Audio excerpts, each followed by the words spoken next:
Welcome to today's chat about children. My name is Linda Southward, and I serve as director of the Children's Foundation of Mississippi. The Children's Foundation of Mississippi believes that for Mississippi to reach its potential, we must help children reach their potential. Today, we're very pleased to have two guests who are in the business of helping children and their families within their local communities to do just that. They are from two different regions of the state, Kari Lynn Somers and Michele Connelly. Kari Lynn Somers is the Director of Community Impact for the United Way of Southeast Mississippi, where she manages the grant funding process for partner agencies, as well as internal programs in the areas of education, health, and economic mobility. Kari Lynn moved to Hattiesburg in 2018 to join her husband, who's a PhD student at USM. She previously had lived in Indianapolis, Indiana, to earn her master's in higher education administration from Indiana University. She's published and presented on her work in civic engagement, motivation, and ethics of global service. Her free time is spent with video chatting with her 5-year-old nephew, running on the trace with her dog Ray, and doing the Sunday crossword puzzles. But I imagine you don't have too much free time with the work that you're doing through the United Way there. Michele Connelly is no stranger to anyone in this state. She's executive director for the United Way of West Central Mississippi, serving 17 partnering agencies in a 5-county area. She has 16 years of experience with local education system and 7 within the nonprofit world. She brings passion and a unique set of skills to her service area. Michele earned a BS degree from Mississippi State University, a master's in counseling psychology from Mississippi College, and a master's in Catholic school leadership at Marymount University. She is a Vicksburg native and has been and is a current member of many organizations and within the Vicksburg area. Because of her strong commitment to the community, she was named the 2017 Woman of the Year through the Vicksburg Post. Michele is married to Corey Connelly of Vicksburg, and they have 3 daughters, Sarah, Skylar, and Madison. And she and her family attend Porter's Chapel United Methodist Church.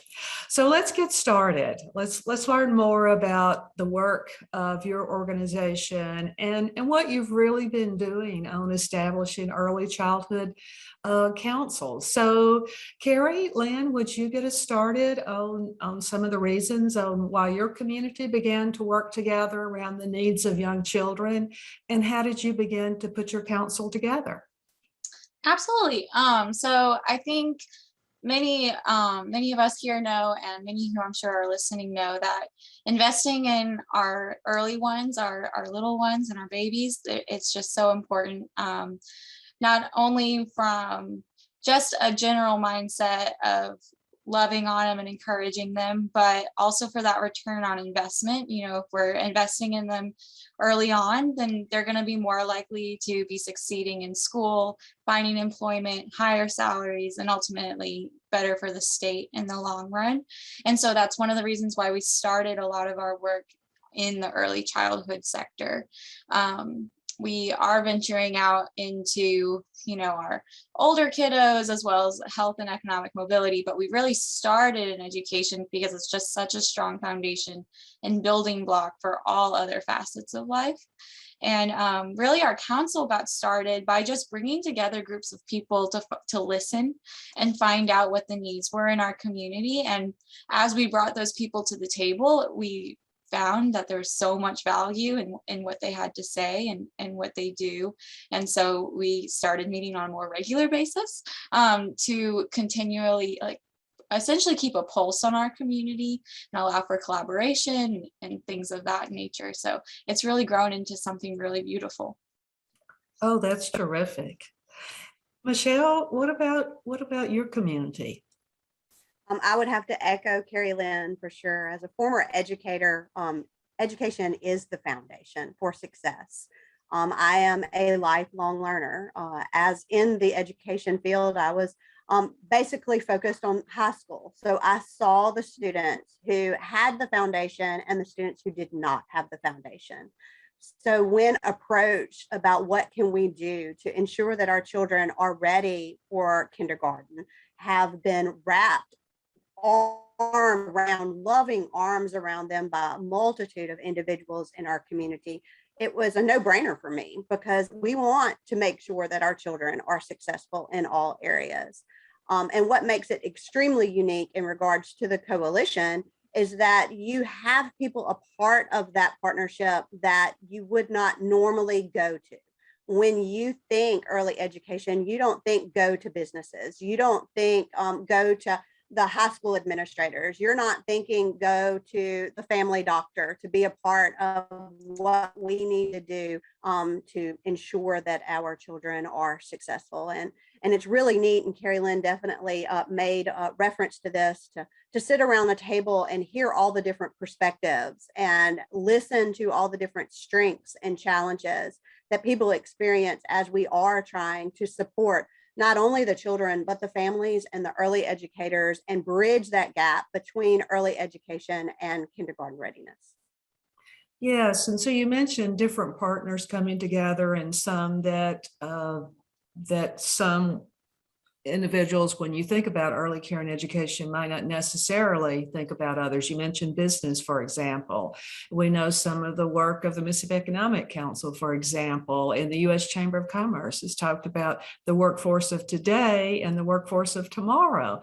And so making all those connections and having really a community approach with various parts of a mosaic, if you will, coming together to have the best outcomes for children. So thank you. My goodness, the work that's doing. And later on, we'll talk about ways that some of the things that you could suggestions for other communities. But first, we want to keep learning more about what each of you have been doing. We know that Kari Lynn, you talked about first it was some people coming together, and then it grew, and now I think you described it as being something very beautiful for children within the area. And Michele, I think you've had more experience and a longer work around this in the Vicksburg area. But we also know that when people come together, that sometimes there are topics and areas that need to just be worked through. And so, what have been some of the challenges, if you will, on this journey forward, and how did you work together to solve those? I think the most obvious challenge that we've all experienced in all realms of our daily lives have definitely been the pause that we had trying to stay safe and home, Yes. and separate from each other, but also at the same time together during the COVID-19 pandemic. And I think that was one of the, well, I know that was one of the largest challenges that we had in our service area, because you don't stop working. You don't stop Exactly. meeting the needs of our children, because the needs are definitely always ever present. And we had to think outside of the box and figure out how are we going to continue meeting these needs. And that took a lot of ingenuity. It took a lot of heroism. It took a lot of brainstorming and heart and passion and love for the work. And some were ready to do that. And some were stuck in this is the way we always used to do it. And now let's just wait until it gets normal again and we will continue our work. But the majority of our coalition was like, no, we are moving forward and we are going to figure this out. So I think the beauty of the biggest challenge that we had is that we were able to adapt and we were able to pivot. Each year we have a day called Day of Action, and it's where our United Way brings approximately 700 children together to learn about healthy eating and healthy living, and literacy, and we have such a great time. Well, obviously, we could not do that because we also had about 100 professionals setting up interactive booths. So that 800 people in a gymnasium was and still is not what we need to be doing by no means. Exactly. So the first year we we're able to record interactive activities and push those out to our early ed centers, and the students that were enrolled in the early ed centers were able to celebrate via the beauty of technology, day of action, and still receive books and still receive all the goodies and still receive all the excitement.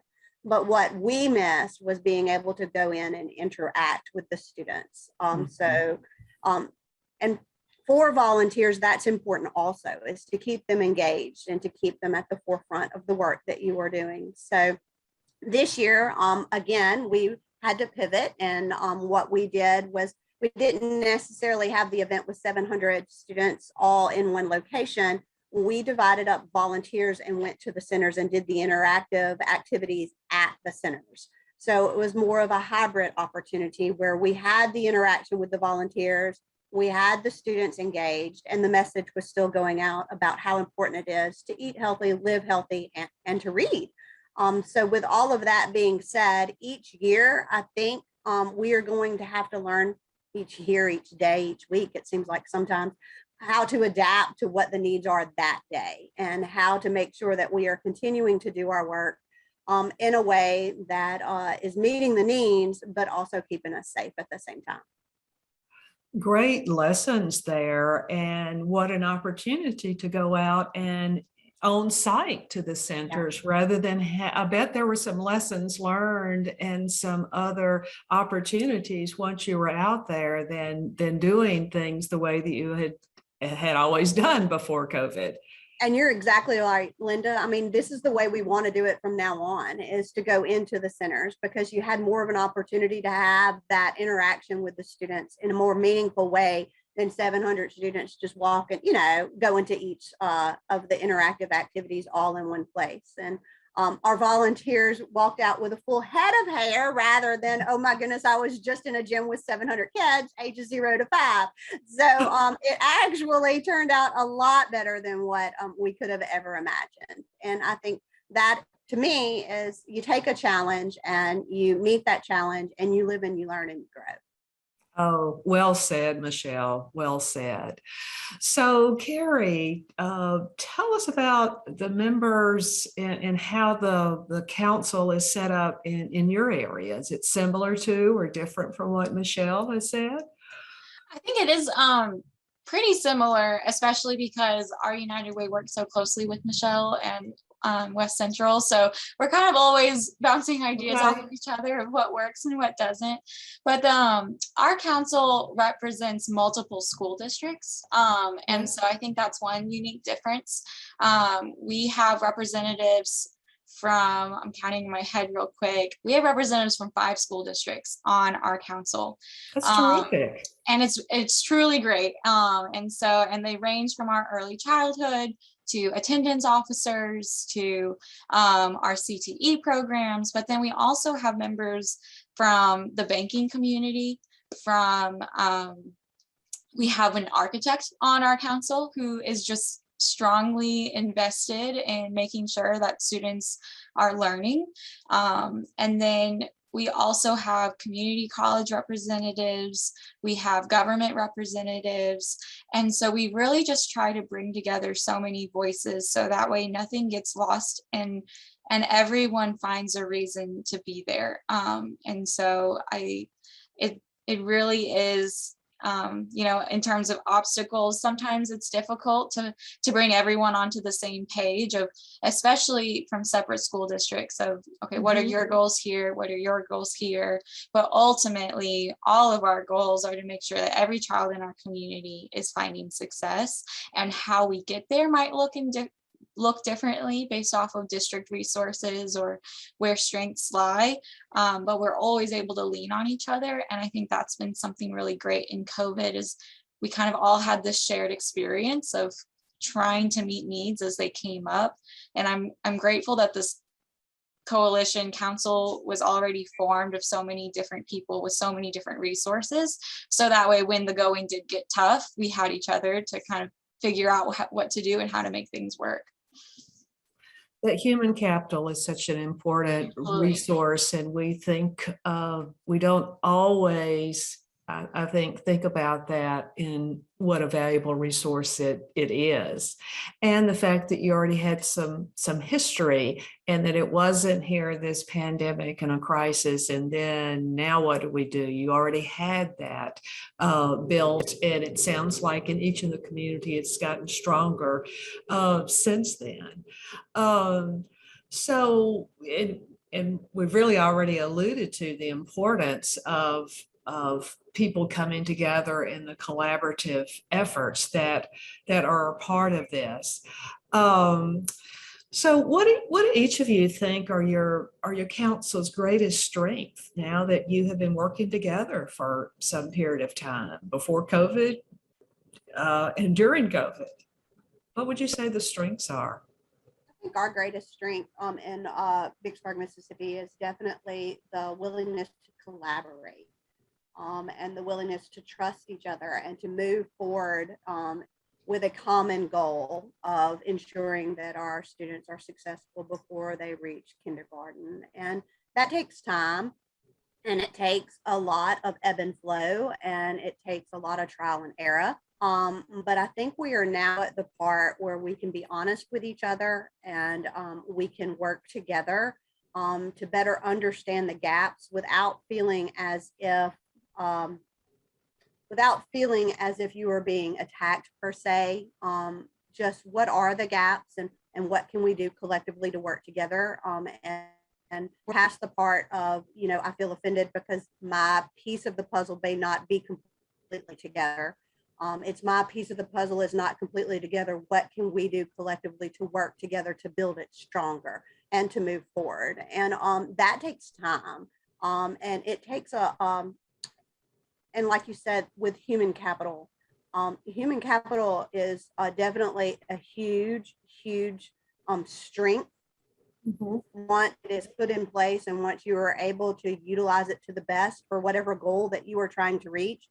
But it is also one of the most precious and fragile pieces of anything that you are doing, because you definitely need to know the strengths of each individual, the gifts that they are able to share, and where you can place them where they feel like they are feeling ownership and that they are making a true difference. And this particular coalition has really gotten real good about working together and moving forward and collaborating with each other and bringing others to the table at the right time to do the right thing at the right place. And so I think our strength is, and just like Kari Lynn had mentioned, our strength definitely is the people around the table, the people who are wanting to truly make a difference in the lives of not only children, but the families and the early ed centers and the community.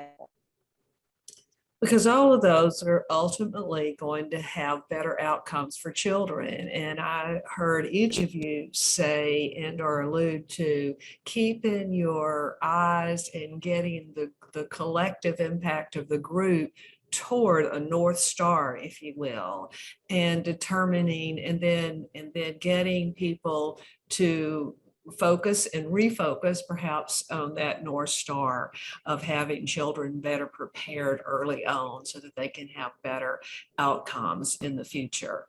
So speaking of the future, now that your councils are up and have continued to work through the pandemic and they're working well, what do you see as the future goals of your council? We could start with either one of you on that one.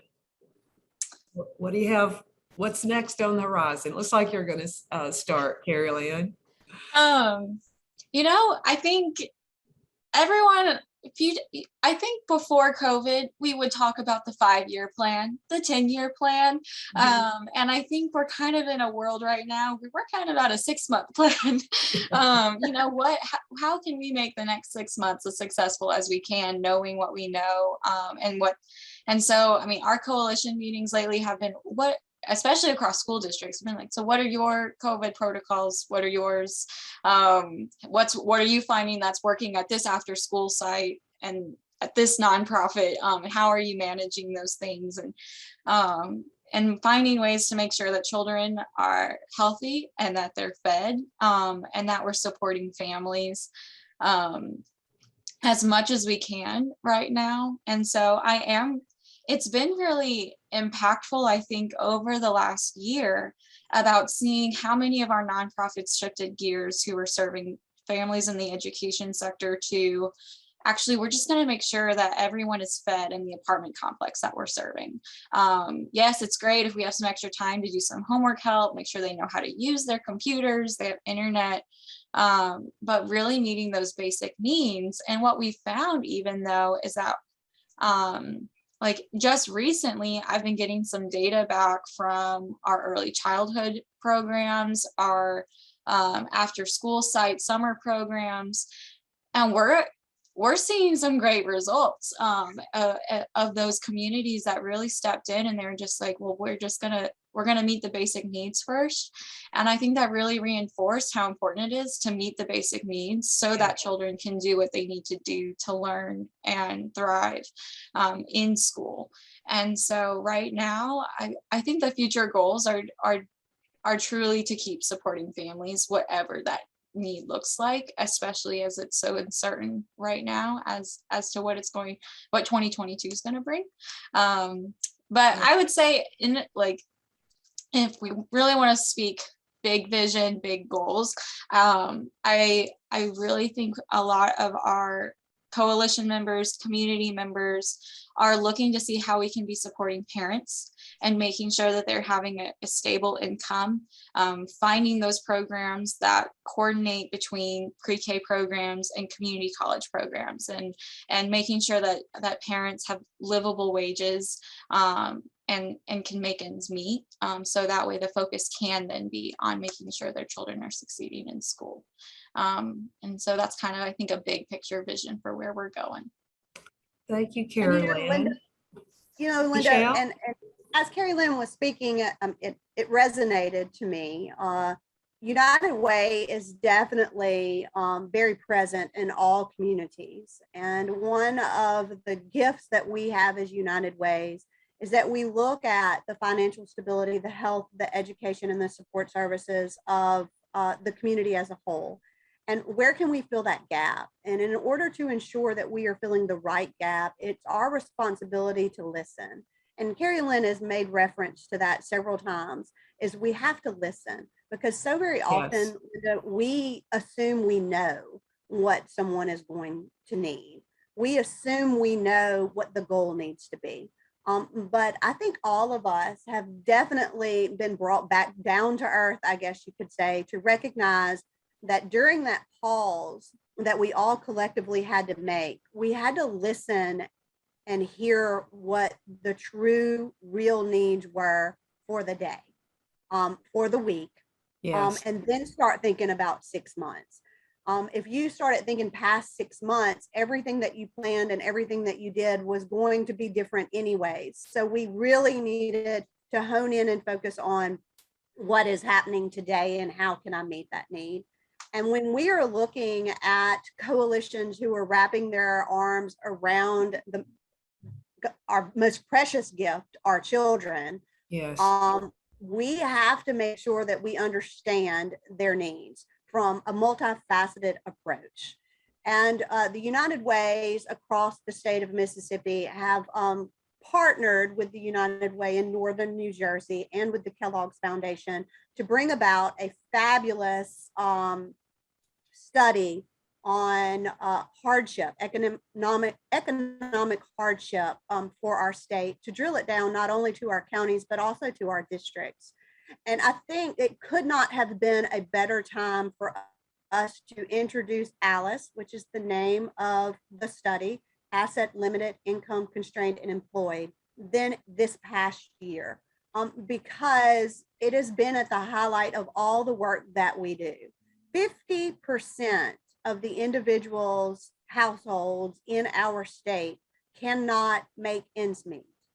That's 1 out of 2 families across our state that cannot make ends meet. And then COVID happened. And for many of us, we had the opportunity to take our lovely computers home with our lovely internet, and we were able to work at home, and we were able to do what we needed to do in order to survive, in order to stay healthy, in order to protect our children, in order to continue the education for our children, but not everyone is as fortunate as others. 83% of single family, female-led homes cannot make ends meet. That right there tells me that we have to go back to the basic needs.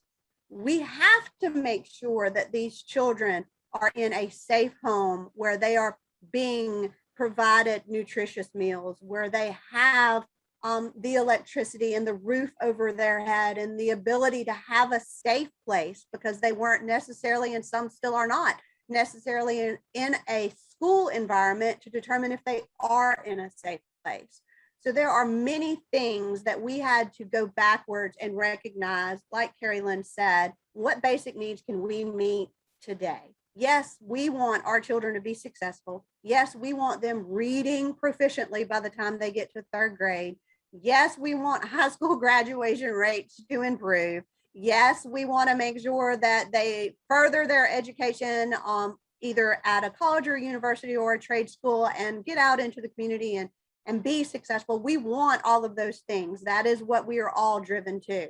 But at the end of the day, we also have to recognize that the need for food insecurity is true here in our community. And we have to make sure that we are there to meet that need before we are able to build upon that need. And one of the things that we learned through the Alice Project, Linda, is that was 2019 data.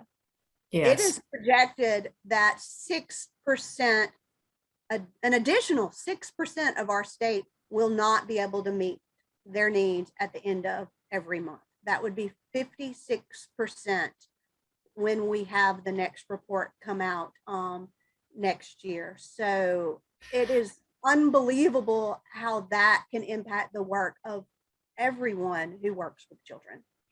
And I just want to thank you for bringing that up, Michele, and thank you, Kari Lynn, for addressing the basic needs of basically food, clothing, and shelter of children and families. But back to the Alice report, we're thinking about, when you describe, I mean, Alice is the acronym, but there are individuals. When you put this as an individual level and you see people in the community who are working, let's reinforce that these are individuals by and large who are working, and working not just one job, but two jobs, or sometimes even a third shift part-time.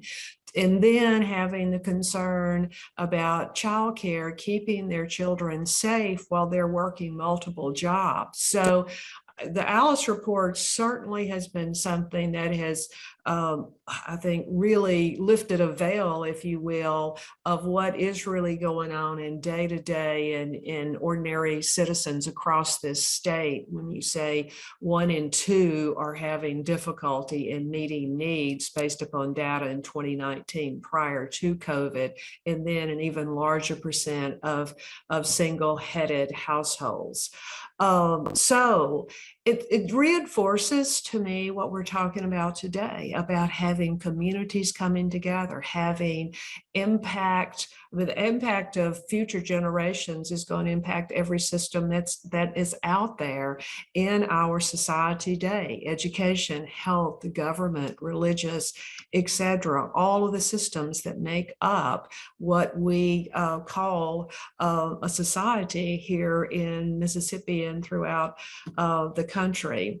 So as we're talking about dollars and thinking about how you've been able to have coalitions around early education councils in your community, we talked about the importance of human capital, but could you also talk a little about some of the budgetary needs for your council? I'm thinking about people across the state who may be listening to this and tuning in and are maybe thinking, well, what could I do to help? So what are the budgetary needs of your United Ways, and as you help families and children and families within your own communities?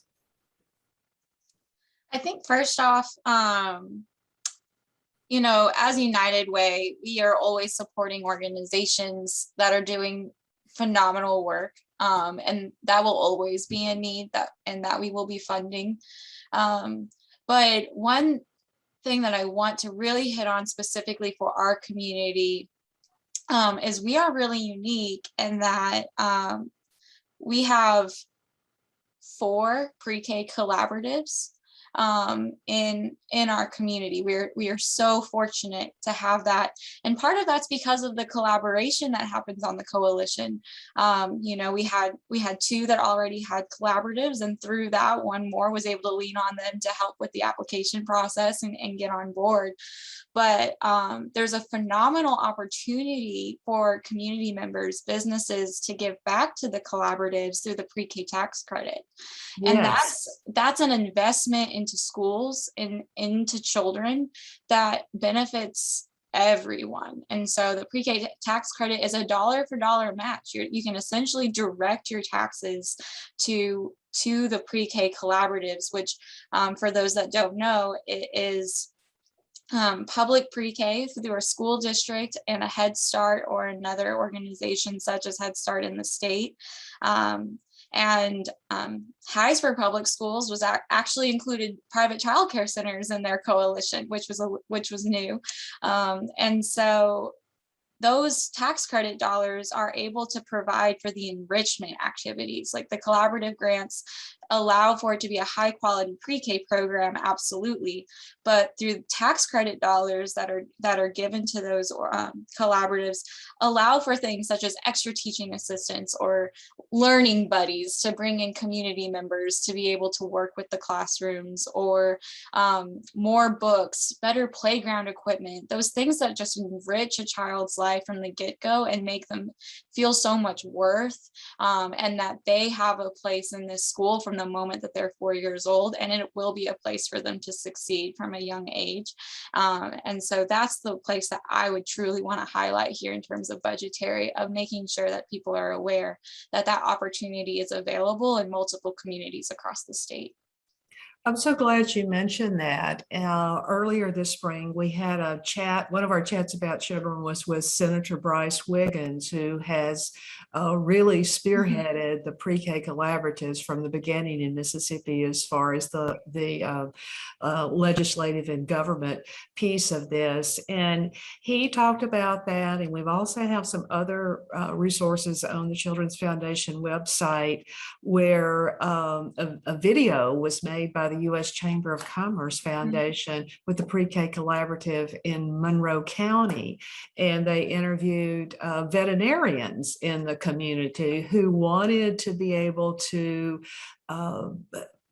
give to their community. And when they learned about the tax credit for the pre-K collaboratives, they did that. And the director there talked about how they were able to have more enrichment activities, and they used some funds to take children on a field trip, and the director's name is Jennifer Calvert. So I would encourage people to follow up. They can send information or ask questions to each of you about that. They can also contact Jill Dent with the Mississippi Department of Education.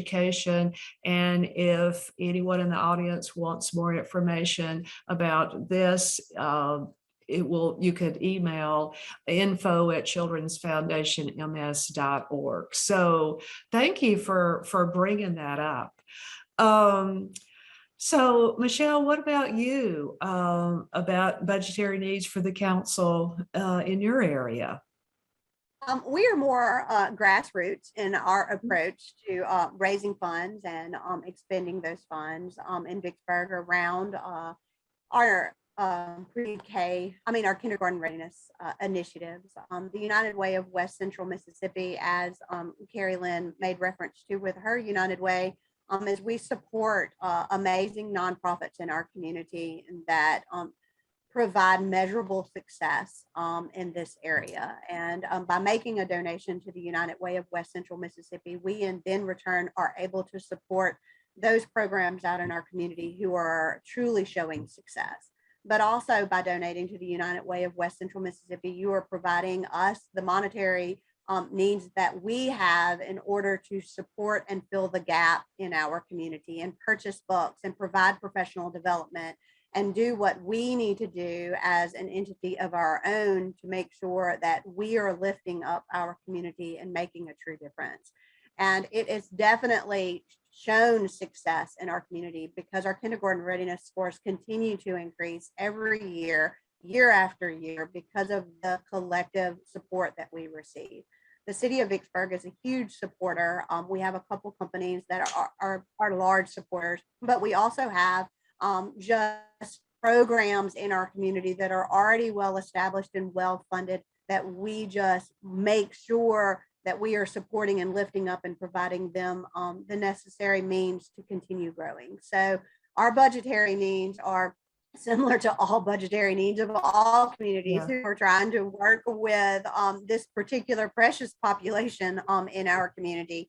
And, we need those dollars to continue to provide free professional development. We need those dollars to continue to provide free parenting classes and diapers and formula and all of the things that go along with ensuring that our children are safe and protected and that they have access to health care and that it all just works together. So the budgetary needs, when you say 50% of our population cannot make ends meet, the budgetary needs are definitely there. But I can promise you by donating to the United Way of West Central Mississippi or donating to the United Way of South Mississippi or Southeast Mississippi or any United Way across the state of Mississippi, we are ensuring that these dollars are vetted and that these programs are vetted and that it is a true investment. Like Kari Lynn opened up the entire conversation with, we are making sure that you are investing in the lives of people that you go to church with,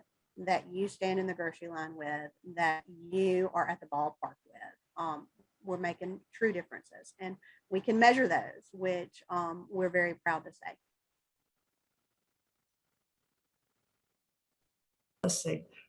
We thank you, and we know that you definitely are making differences not only in Vicksburg and Hattiesburg, but in communities and counties surrounding the catchment area that of your each respective United Ways. We also know candidly that there are, and we also know that Tupelo, for example, is another group that, another area that had a long history of taking a look at their community and have been a real leader in some early childhood education initiatives. But we also know that there are many, many communities and counties across the state that are not in the place that each of you are. And so in your communities. And the Children's Foundation is really taking a very hard look and wanting to reach out to counties and communities where there does not seem to be a constellation of programs that we have that have been alluded to earlier. We talked about whether that's Excel by 5 or are there so many who do not have a pre-K collaborative, because we know current funding, state dollars only serve 3,000 4-year-olds in Mississippi, far state dollars for pre-K collaborative. We're very thankful that that was doubled in the last legislative session. And so now it will be 6,000 children, but that will be another year before most of these children are served, because the RFPs and I think the applications are probably in by now. I'm planning for another year, but all that is sort of a context. What advice would you have for other communities or other individuals within communities who might be contemplating a similar effort? And also to the Children's Foundation, as we are literally mapping out some of the areas that we really want to go into. So who would like to start? Kari Lynn or Michele on that one? I'll let Michele start. Take that one first. Yeah. Okay. Advice. Yeah. mentioned this earlier, but I'm a strong proponent of it, so I'm going to mention it again. It takes time. It takes the desire to really listen and to understand. It takes networking and building relationships with individuals across your community to truly know what their talents are, to truly know what their gifts are, so that you can place them in the right place at the right time to do the right thing. And that is a gift all on its own, because you can ask people to join a coalition, you can ask people to come around the table, and you can talk about it and talk about it and talk about it and talk about it. But the true difference, the true work only comes when you are able to match the person's gifts and talents with the work that needs to be done, to where that person feels fulfilled and the individuals being served are truly being served. And that takes time, and that takes patience, and that takes, again, a lot of listening and a lot of learning on your own. And you must not assume. You must not make or create goals on behalf of other people without having them at the table. Yes. And you must align yourself, and I'm glad you said this, Linda, but you must align yourself with already existing coalitions, either statewide or national, so that you have a good framework to use. You do not have to recreate the wheel. Excel by 5 and the Campaign for Grade Level Reading provides you with a lot of support for your community to start the work that we are talking about here today amongst each other. So reach out to them, reach out to the Children's Foundation, because y'all have a wealth of information that you can share with others. Don't ever feel like you're alone. Don't ever feel like you have to do it by yourself, because there's always someone like Kari Lynn and myself and you who are willing to lift up and support, because that's what we've been called to do.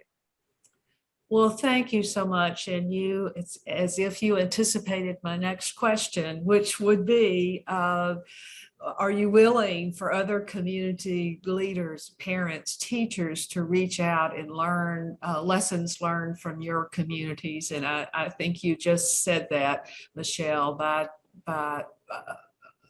reinforcing that individuals don't have to go it alone. And it may seem so huge, and you may look at the data and think, how are we ever going to turn the curve and change the trajectory for more positive outcomes for children and families? But you've reinforced it takes time, it takes commitment.